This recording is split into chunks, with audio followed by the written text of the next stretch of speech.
हमारा इंटेंशन बहुत साफ है और हमने पार्लियामेंट में बताया भी इस बात को कि वक्फ बिल अमेंडमेंट का सोल ऑब्जेक्टिव है कि दुनिया का सबसे ज़्यादा वक्फ प्रॉपर्टी हिंदुस्तान में है, लेकिन ये प्रॉपर्टी गरीब मुसलमान, महिला, बच्चों के लिए काम में नहीं आ रहा है। इस बिल में मैं फिर से कह रहा हूँ, इसमें पावर जितने हैं, ये कलेक्टर अगर इंक्वायरी ऑर्डर करेगा किसी वक्फ प्रॉपर्टी की तो इंक्वायरी खत्म ही नहीं करेगा कलेक्टर। जब इंक्वायरी ऑर्डर करेगा तो वक्फ प्रॉपर्टी नहीं रहेगी, कोई वक्फ की प्रॉपर्टी का इसमें हिफाजत नहीं होगी, ना उसका रेवेन्यू में इजाफा होगा। आप 12 साल आप लिमिटेशन एक्ट अप्लाई कर रहे हैं, क्यों अप्लाई कर रहे हैं लिमिटेशन? संसद के चालू बजट सत्र के दूसरे चरण में सरकार वक्फ संशोधन बिल लाने की तैयारी में है। यह बिल 2 अप्रैल को लोकसभा में पेश किया जा सकता है। संसदीय कार्य एवं अल्पसंख्यक कल्याण मंत्री किरण रिजिजू ने 8 अगस्त 2024 को ये बिल लोकसभा में पेश किया था, जिसे विपक्ष के हंगामे के बाद संयुक्त संसदीय समिति को भेज दिया गया था। जगदम्बिका पाल की अगुवाई वाले जेपीसी की रिपोर्ट के बाद इससे संबंधित संशोधन बिल को कैबिनेट ने पहले ही मंजूरी दे दी है।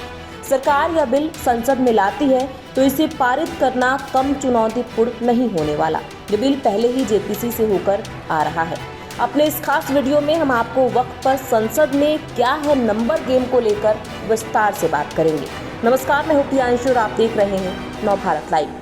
लोकसभा की वर्तमान स्ट्रेंथ की बात करें तो ये 542 है और 240 सदस्यों के साथ बीजेपी सबसे बड़ी पार्टी है। बीजेपी की अगुवाई वाले सत्ताधारी राष्ट्रीय जनतांत्रिक गठबंधन के सदस्यों की संख्या 293 है, जो बिल पारित करने के लिए जरूरी 272 के जादुई नंबर से अधिक है। विपक्ष की बात करें तो कांग्रेस के 99 सदस्य हैं और इंडिया ब्लॉक में शामिल सभी दलों को मिला ले तो भी संख्या बल 233 ही पहुंचता है।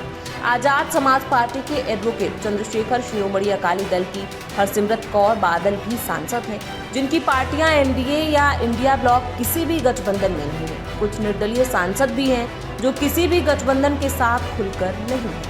ऊपरी सदन यानी राज्यसभा की बात करें तो सदन की स्ट्रेंथ इस समय 236 सदस्यों की है। इसमें बीजेपी की संख्या बल 98 है। गठबंधनों के लिहाज से देखें तो एनडीए के सदस्यों की संख्या 115 के करीब है। 6 मनोनीत सदस्यों को भी जोड़ ले जो आमतौर पर सरकार के पक्ष में ही मतदान करते हैं तो नंबर गेम में एनडीए 121 तक पहुंच जा रहा है, जो विधेयक पारित करने के लिए जरूरी 119 से 2 अधिक है।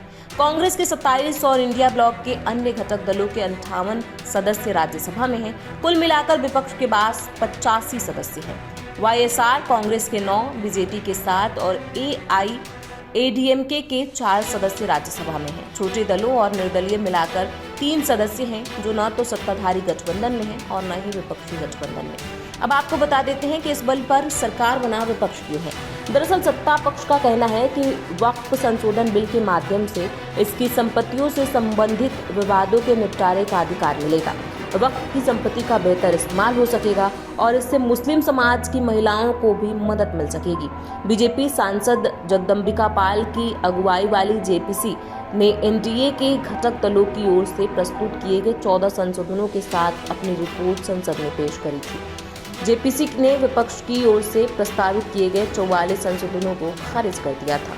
अब आपको बता देते हैं कि वक्फ बिल पर प्रमुख आपत्तियां क्या-क्या हैं। वक्फ के किसी भी संपत्ति विवाद पर अब फैसले के खिलाफ हाईकोर्ट जा सकते हैं।